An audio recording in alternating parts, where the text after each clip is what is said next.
The Hecht Studio on West 46th Street had north-facing windows that let in flat gray light perfect for portraiture. And at 7:23 a.m. on a Tuesday in February 1955, that light was cutting across Frank Sinatra's face, while he stood against a seamless gray backdrop, wearing a dark suit and no smile. Phil Stern held a Rolleiflex camera waist level, looking down into the viewfinder, trying to find the shot Capitol Records wanted. Warm, inviting, the kind of album cover that made housewives in Kansas City feel like Frank Sinatra was singing directly to them. Dave Dexter stood near the lighting setup, arms crossed, watching Stern work. Dexter was Capitol's A&R man, 43 years old, tortoiseshell glasses, a man who'd signed Nat King Cole, and understood that album covers sold records as much as the music inside them. The album was called In the Wee Small Hours, 16 songs about loneliness and loss, and the particular kind of pain that only shows up after midnight when sleep won't come and memories won't leave. Sinatra had spent 3 months recording it, working with Nelson Riddle on arrangements so delicate they felt like they might shatter if you listened too closely. It was the most personal work he'd ever done, and Dexter wanted to put a photograph of Sinatra smiling on the cover. "Frank, let's try one with a slight smile," Stern said, still looking through the viewfinder. "Just relax the face a bit. Think about something pleasant." Sinatra didn't move. "The album's about heartbreak," he said. "Why would I be smiling?" Dexter stepped forward. "Frank, nobody's going to buy an album if you look miserable on the cover. They want to feel good. They want to see you looking confident, accessible, like you're inviting them in. The album invites them in. The cover should tell them what they're walking into. And what are they walking into? Honesty." Stern lowered the camera, looked at Sinatra directly instead of through the viewfinder. "Frank, I've shot you a dozen times. Stage performances, promotional stills, candids. I know how you photograph. And I'm telling you this." He gestured at Sinatra's expression, neutral bordering on severe. "This doesn't sell. It's not supposed to sell. It's supposed to be true." Dexter walked closer into the lighting setup, casting a shadow that made Stern wince and step back to adjust. "Frank, listen to me. We're launching a new album in a market that's changing. Rock and roll is taking over. Elvis is selling 1 million copies a month. Kids want energy, rebellion, fun. Adults want comfort. Nobody wants sad. I'm not selling sad, I'm selling real. Real doesn't move units." "Then you picked the wrong album." The studio went quiet except for the hum of the lights, big photo flood bulbs that made everyone sweat even though it was February and freezing outside. Stern's assistant, a kid named Jimmy who'd been setting up reflectors and changing film backs, stopped moving and tried to become invisible. Dexter took off his glasses, cleaned them with his tie, a gesture Sinatra had seen 100 times from 100 men who were about to tell him he was wrong. "Frank, I'm going to be direct with you. This album is a risk. Capitol is betting on you to deliver something that sells. Your last 3 singles underperformed. The divorce made headlines, but it didn't help sales. You're in a rebuilding phase. And in a rebuilding phase, you don't experiment. You give people what they want. I gave people what they wanted for 15 years.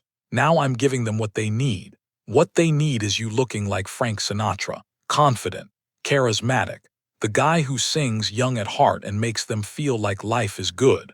That's not who this album is about." "Then who is it about?" Sinatra looked at Dexter for a long moment, and in that look was everything he'd been through in the past 3 years. The divorce from Ava Gardner, the dropped contracts, the box office failures, the magazine articles calling him washed up, the nights in empty nightclubs singing to people who were too drunk to listen. It's about a man who's been through something and came out the other side. Not better, not worse, just honest about what it cost. Dexter put his glasses back on. "Frank, that's beautiful. Really, but it doesn't photograph. So I'm asking you to give me something I can use. One smile. One shot where you look like someone people want to buy an album from. They'll buy the album if it's good. They'll buy the album if you look like you. This is me. This is you at a funeral. I need you at a party." Sinatra turned to Stern. "Phil, show him the contact sheets from last week." Stern hesitated, looked at Dexter, then pulled out a folder from his equipment bag. Inside were contact sheets from a previous session, 12 shots of Sinatra in various poses, leaning against the wall, sitting on a stool, standing with hands in pockets. In every single frame his expression was the same, controlled, neutral, private. Dexter looked through them, said nothing, handed them back. These don't work. Why not? Because you're not giving anything, you're closed off. The whole point of an album cover is to invite people in. These push them away.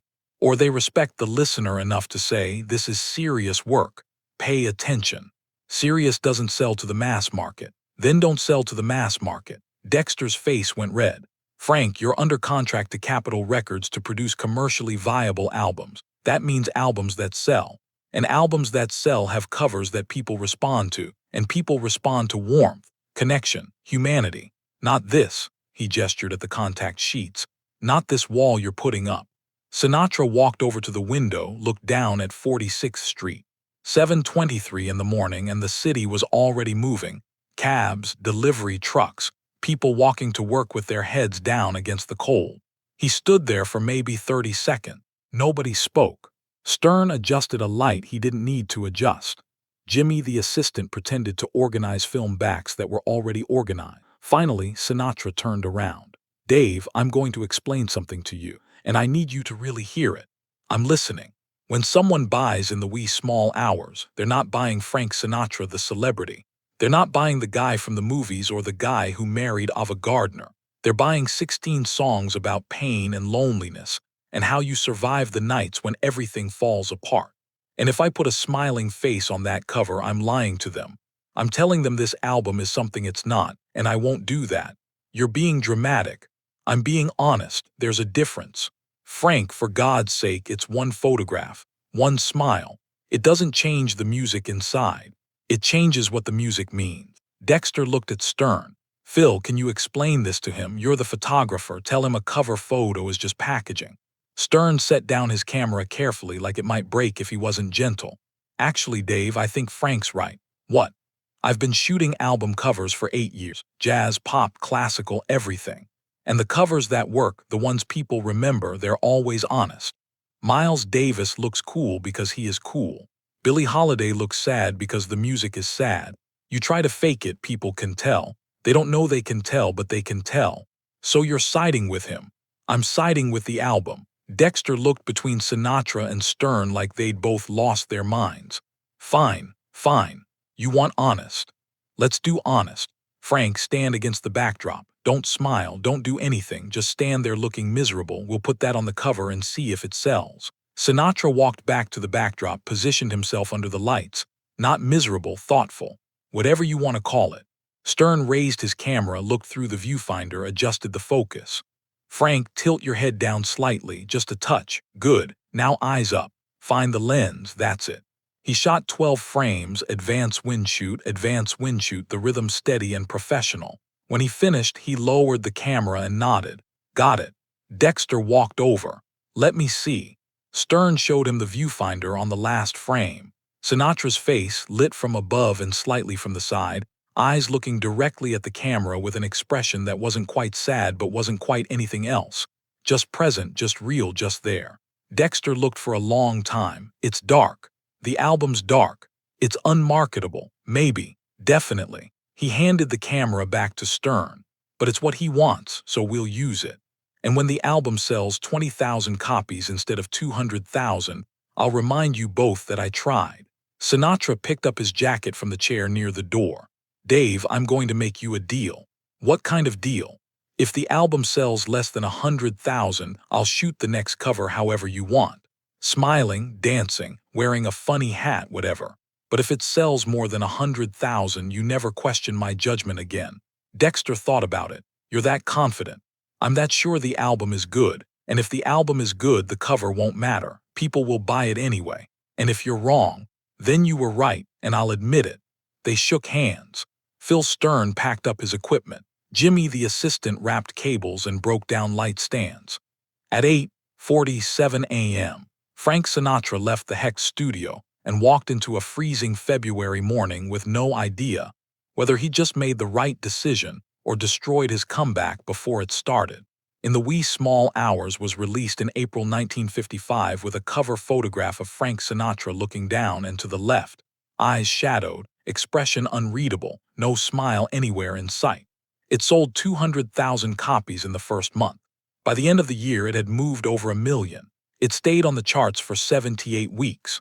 Critics called it a masterpiece. Other singers tried to copy its intimacy, its honesty, its willingness to be vulnerable instead of entertaining. And Capitol Records never again asked Frank Sinatra to smile for an album cover. Dave Dexter worked with Sinatra for another 12 years, produced dozens of albums, helped build Capitol into the most successful label in America.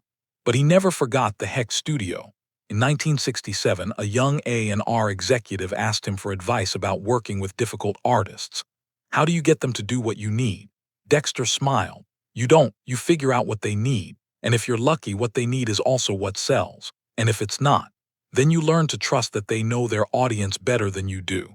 Did that ever happen to you? Once, Frank Sinatra. I wanted him to smile on an album cover. He refused, said it would be dishonest. I thought he was being difficult. Turns out he was being right. Phil Stern photographed hundreds of musicians over his 60-year career. Miles Davis, Louis Armstrong, Marilyn Monroe, James Dean. But the shot he took of Frank Sinatra in February 1955 became the one he was most proud of. Not because it was technically perfect, but because it was true. He said once in an interview in 1989, "Most album covers are advertisements, but that Sinatra cover, that was a promise. A promise that if you bought the record, you'd get something real, something honest, something that mattered." And Sinatra kept that promise, every note. The Hecht Studio closed in 1987, converted to office space, then to apartments. The north-facing windows are still there, still letting in that flat gray light. But nobody's shooting portraits anymore, and nobody's having arguments about whether honesty sells better than happiness. Except that argument never really ended, because every day somewhere an artist is being told to compromise, to be more accessible, to smile for the camera, to give people what they want instead of what they need. And every day somewhere an artist says no. Most of them pay for it, some of them don't. Frank Sinatra didn't, because he understood something Dave Dexter learned too late: the audience isn't stupid. They can feel the difference between real and fake, between honest and performed, between an artist who trusts them and an artist who's trying to trick them. And once they feel that difference, they never forget it. In the Wee Small Hours wasn't Frank Sinatra's biggest-selling album, but it was his most influential, because it proved you could be commercially successful and artistically uncompromising at the same time. You didn't have to choose between truth and sale. You just had to be good enough that the truth became the sale. Would you have smiled for the camera? Or would you have stood there at 7:23 a.m. in a freezing photo studio and refused to lie about what the album meant, knowing it might cost you everything, knowing Dave Dexter was probably right that people wanted warm and accessible, and you were betting your entire comeback on the idea that sometimes people want honest even when they don't know they want it?